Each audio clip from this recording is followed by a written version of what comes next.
वसुदेवसुतं देवं कंसचाणूरमर्दनं देवकी परमानंदं कृष्णं वंदे जगद्गुरु। आप सभी वैष्णव जनों के चरणों में दंडवत प्रणाम। हरे कृष्णा। कल जो हमने भगवत गीता में जो सुना समझा उसको थोड़ा सा रिवाइज कर लें। भगवत गीता मनुष्य जन्म का यूजर्स मैनुअल है।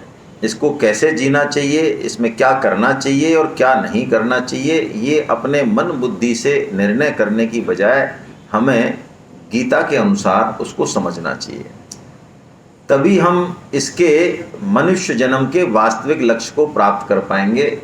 अन्यथा जैसे कि किसी महत्वपूर्ण उपकरण के डूज एंड डोंट्स का हम पालन नहीं करें तो वो उपकरण अपने वास्तविक उद्देश्य की पूर्ति नहीं कर पाएगा, ब्रेकडाउन में चला जाएगा। ऐसे ही इस मनुष्य जन्म के बारे में भी है।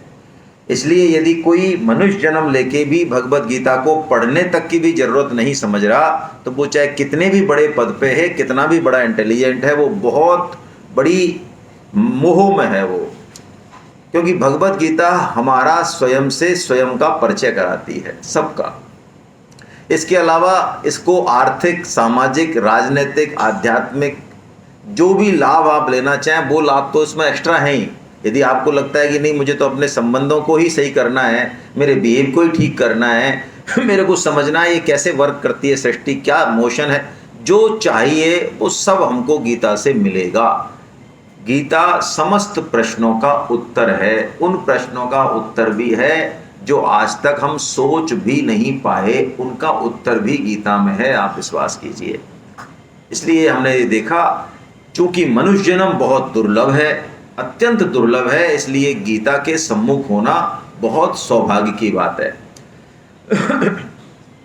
अभी हम सुबह सत्संग में गए, गीता प्रकाशन जो निकलता है श्री परम श्रद्धेय प्रहलाद ब्रह्मचारी जी महाराज, तो उन्होंने एक बड़ी अच्छी बात बोली कि भाई आप लोग ही जैसे सत्संग में आए हैं तो अपना घर छोड़ के आए हैं, अपना कोई काम छोड़ के आए हैं, अपना आराम छोड़ के आए हैं, तो आसान काम तो नहीं है। तो सत्संग सुनने की इच्छा का होना भी अपने आप में बहुत दुर्लभ है।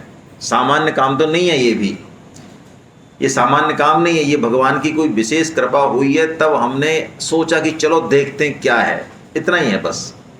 लेकिन ये भी एक बहुत बड़ी शुरुआत है जीवन की। तो भगवत गीता एक ऐसा अनमोल ग्रंथ है, प्रसादिक ग्रंथ है। प्रसादिक मतलब हम इसको कैसे भी काम में लें, सन्मुख हों, ये हमारे जीवन में काम करेगा। जैसे कि गुलाब जामुन बनते हैं रोज़, यहाँ सुबह भी बने थे, शाम को भी बने थे। तो गुलाब जामुन को हमको यदि खाना है तो अब हमें ये दिमाग नहीं लगाना है किधर से खाएं तो ज़्यादा मीठा लगेगा, किधर से खाएं तो ज़्यादा मीठा लगेगा भाई, हैं? किधर से भी खा लो। ऐसे ही भगवत गीता भी, इसको कहीं से भी इसका आश्रय ले लो आप, आपको जो श्लोक अच्छा लगे, जो चैप्टर अच्छा लगे, जो बात अच्छी लगे, ये काम करेगा। ऐसा है ये। सबसे पहले हमने समझा अर्जुन विषाद योग। जीवन में दुख है, ये गौतम बुद्ध ने भी कहा था। 4 आर्य सत्य बताए, उसमें से पहला ये था कि दुख, लेकिन दुख का सदुपयोग क्या है ये गीता हमें बताएगी। और दुख घबराने की बात नहीं है, दुख जीवन में हमें कहीं पहुंचाने आया है, ये पक्की बात है। आप एग्जाम नहीं देना चाहते, भागा है, कोई बात नहीं, फिर देनी पड़ेगी आपको, कभी ना कभी तो निकलना पड़ेगा एग्जाम से। तो जीवन में जो दुख आया है वो कोई बैरियर है जिससे कुदाना चाह रहा है, वो जीवन को कहीं पहुंचाना चाह रहा है, इसलिए घबराए नहीं। घर गृहस्थी में भी मान हो, अपमान हो, बिजनेस में इधर उधर दुख आए, जीवन में प्रतिकूल परिस्थितियां, तो डरने की बात बिल्कुल नहीं है। हाँ, युक्ति पूरी करें, उपाय करें, डरें नहीं अंदर से, और भगवान की कृपा का अनुभव करें। ये अर्जुन विषाद योग, जैसा कि कल जीलाल साहब कह रहे थे, यदि ये भाव रखेंगे तो हमारा जो विषाद है वो प्रसाद बन जाएगा, जैसा कि अर्जुन का बना था। फिर दूसरे अध्याय में हमने सांख्य योग पढ़ा। सांख्य का मतलब होता है विवेक। सांख्य का मतलब होता है संख्या से भी मतलब है, एनालिटिक पावर, विश्लेषण क्षमता जो है। तो सांख्य सबसे पुराना दर्शन है भारत का। इसमें दो तत्व होते हैं, पुरुष और प्रकृति। पुरुष कौन? आत्मा, हम खुद, हम। और प्रकृति कौन? इसके अलावा जो कुछ है वो सब प्रकृति है। क्या, कैसे पहचाने? जो बदलता नहीं है, जो सबको बदलते हुए देखता है, वो तो है पुरुष, जो कभी नहीं बदलता, कभी जन्म नहीं लेता। लेकिन जो हर क्षण बदलता है, जो कभी स्थिर रहता ही नहीं, वो है प्रकृति। तो शरीर प्रकृति है या पुरुष है? प्रकृति है। ये होटल प्रकृति है कि पुरुष है? ये पूरा संसार, ये सृष्टि पुरुष है या प्रकृति है? प्रकृति है। तो प्रकृति कभी स्थिर रह नहीं सकती और हम हमेशा रहने, हम कल भी थे, आज भी हैं, आगे भी रहेंगे। हमारा मरण हो ही नहीं सकता, संभव ही नहीं है, असंभव है। हम जन्मे भी नहीं, जिसको जो जन्मता है वो मरे, हम जन्मे ही नहीं। शरीर का जन्म हुआ है, ठीक है, शरीर मर जाएगा, हम नहीं मरेंगे। ऐसा महसूस कर लेना, इस सिद्धांत को मान लेना, ये सांख्य योग है। मैंने आपको बिल्कुल अलग तरीके से बताया कल के, है ना भाई। जो लोग नाश्ता करके जल्दी आ गए, उनको कुछ फायदा होना चाहिए ना। तो ये सांख्य योग है। लेकिन ये सांख्य योग पचेगा कैसे? बात तो बहुत ऊंची है ये और सच्ची है, लेकिन पचे कैसे? तो पचाने के लिए भगवान ने कर्मयोग कहा। कर्मयोग क्या है? कर्मयोग के लिए सबसे पहले हम ऐसा मान लें कि इस संसार में जो कुछ भी हमको मिला है वो हमारा नहीं है। क्या मिला? शरीर मिला, सबसे मुख्य तो हमारा है। अच्छा, शरीर हमको छोड़ ही रहा है या हमारे साथ बना हुआ है? लगातार छोड़ रहा है। हम नहीं छोड़े तो भी हमारी कोई पार पड़ रही है क्या?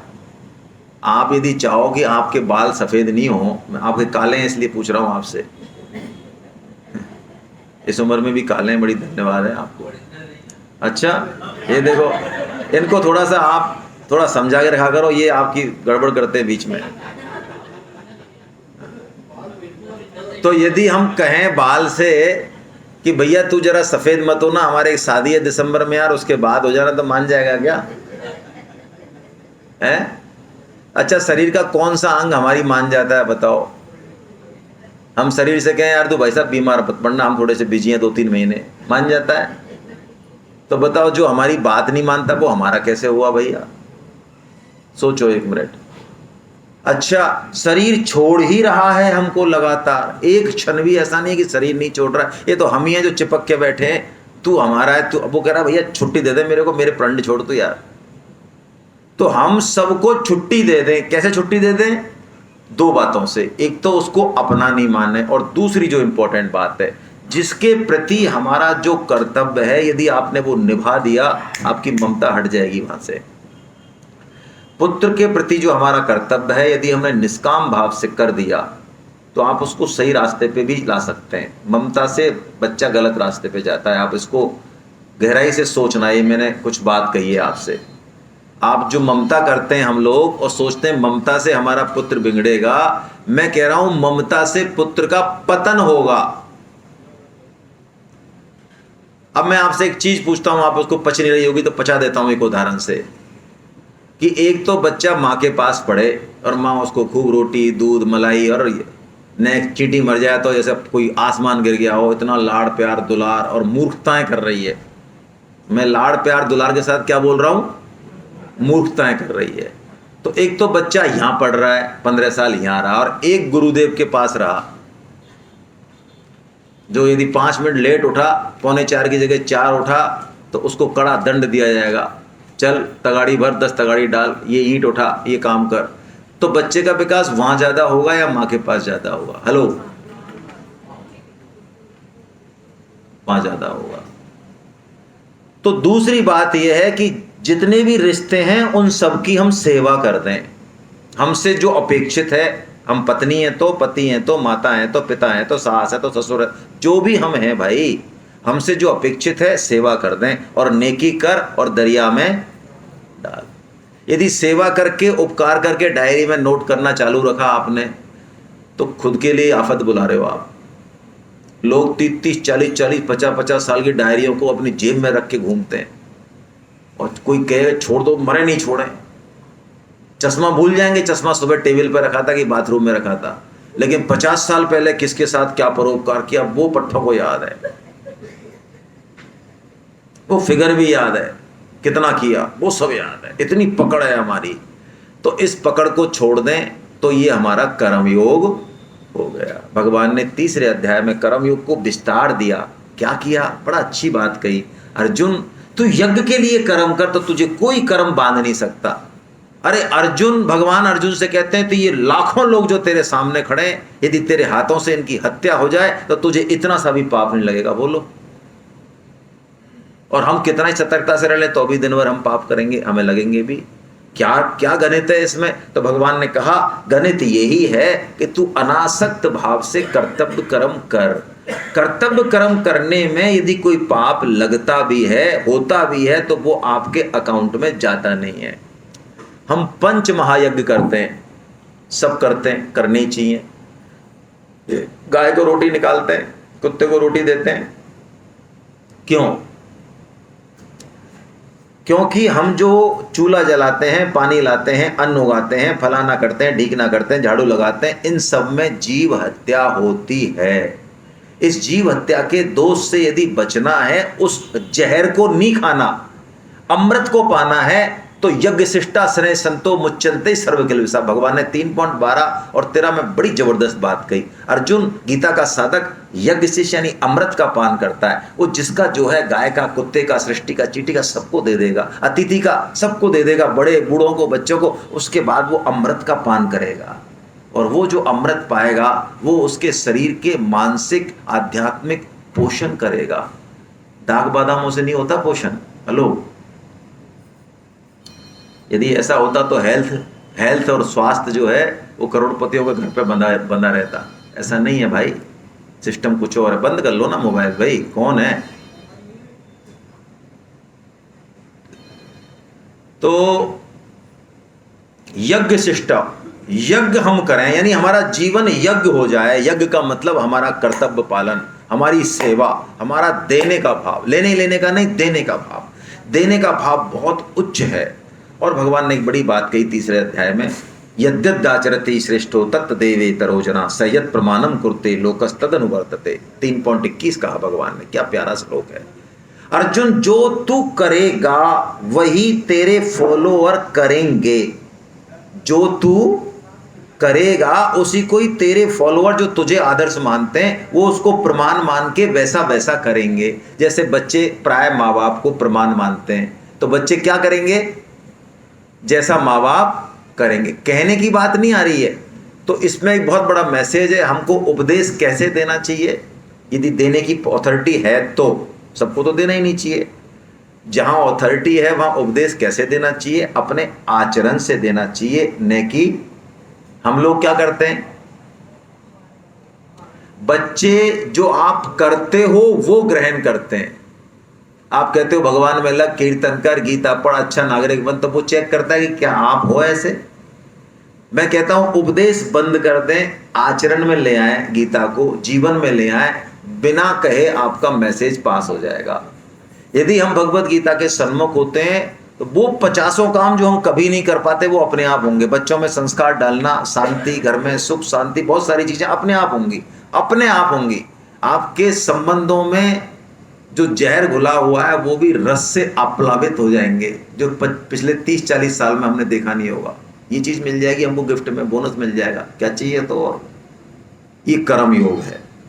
कर्म योग को भगवान ने समझाया काफी, कर्म बताया, अकर्म बताया और विकर्म बताया 4थे अध्याय में। कर्म क्या? जिसका फल होता है, अच्छा या बुरा फल होता है, हम कर्म करते हैं सब लोग। विकर्म क्या? जिसको निषेध किया, पाप कर्म जो हैं जिनको निषेध है शास्त्रों में, वो विकर्म है। तो विकर्म तो हम करें ही ना।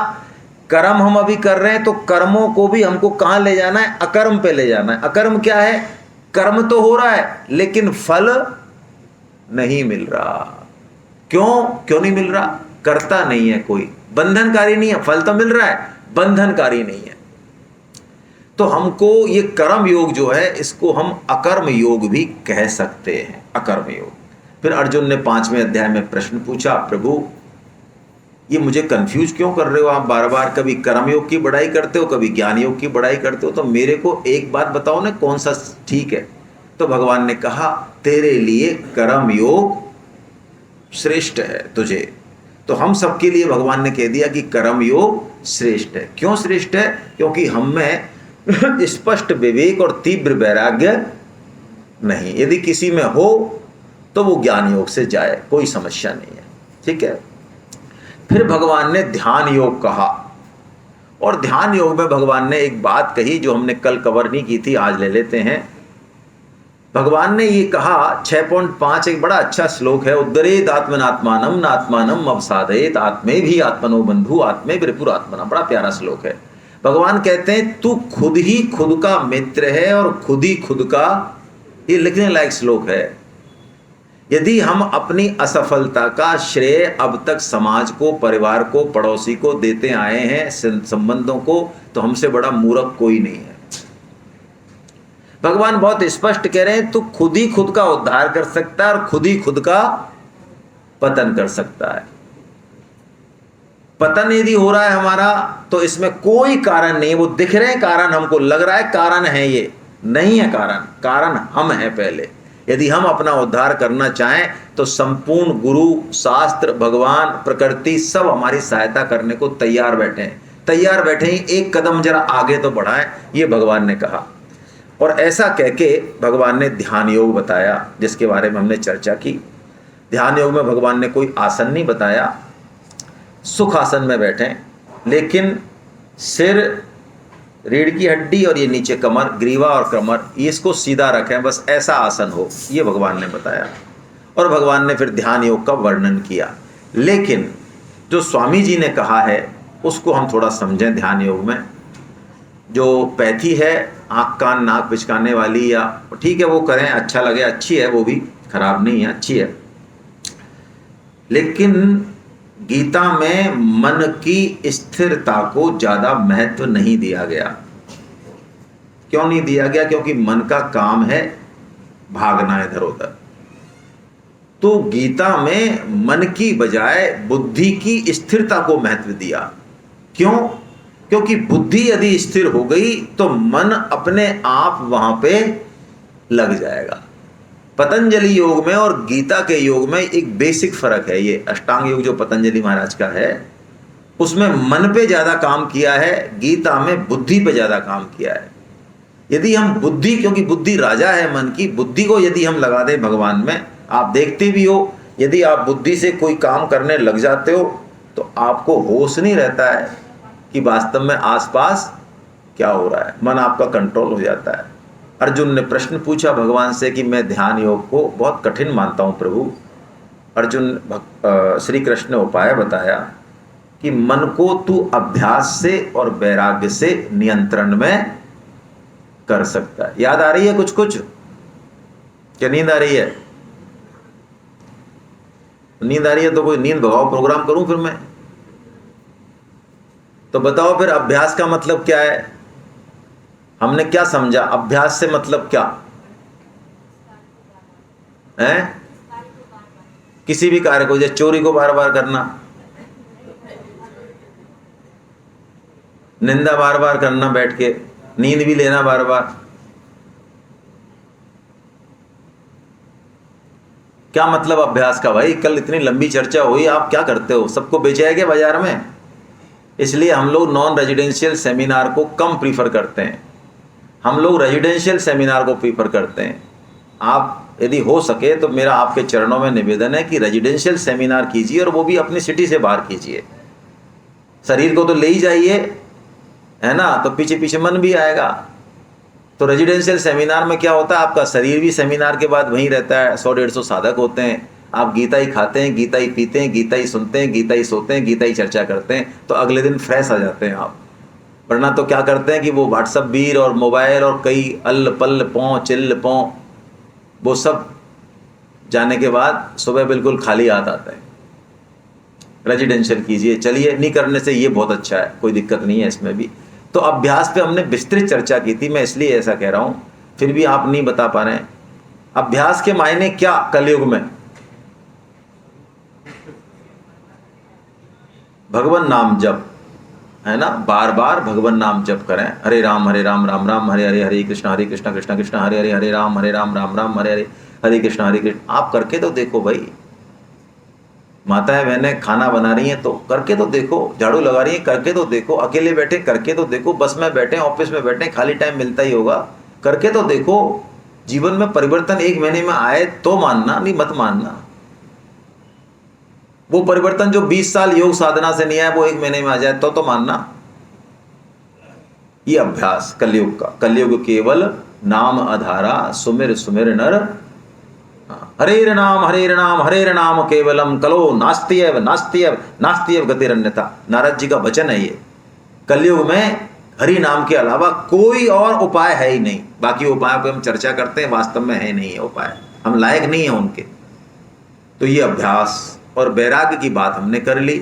वैराग्य का मतलब है हम किसी को अपना नहीं माने, और सब चीजों का जो जड़ है वो है शरीर। हम शरीर को भी अपना, यदि शरीर को अपना मान लिया तो पूरे संसार को अपना मान लिया। शरीर को अपना मान लिया तो पूरे संसार को अपना मान लिया। तो चेक कर लें हमारी शरीर में कितनी आसक्ति है, चेक कर लें अपने आप को। हैं, बालों को रंगने की हमें क्यों जरूरत पड़ती है, चेक कर लें। खाने पीने में, पहनने में, ठीक है अच्छा पहनना चाहिए, आपके जो ग्रेड है उस हिसाब से, लेकिन इसमें विशेष समय खर्च करना, विशेष ध्यान देना, शरीर की मान बढ़ाई को लेके अपनी मान बढ़ाई समझना। यदि हम इन चीज़ों में इन्वॉल्व हैं तो शरीर की इतनी परवाह करना कि सत्संग भी छोड़ दें हम, गीता क्लास भी छोड़ दें हम, गीता सेमिनार भी छोड़ दें, क्योंकि शरीर को कोई समस्या है, यानी हम पूरी तरह शरीर में ही बैठे हैं, यही हमारी स्थिति है, तो उठें थोड़ा सा इससे ऊपर। ये वैराग्य है असली।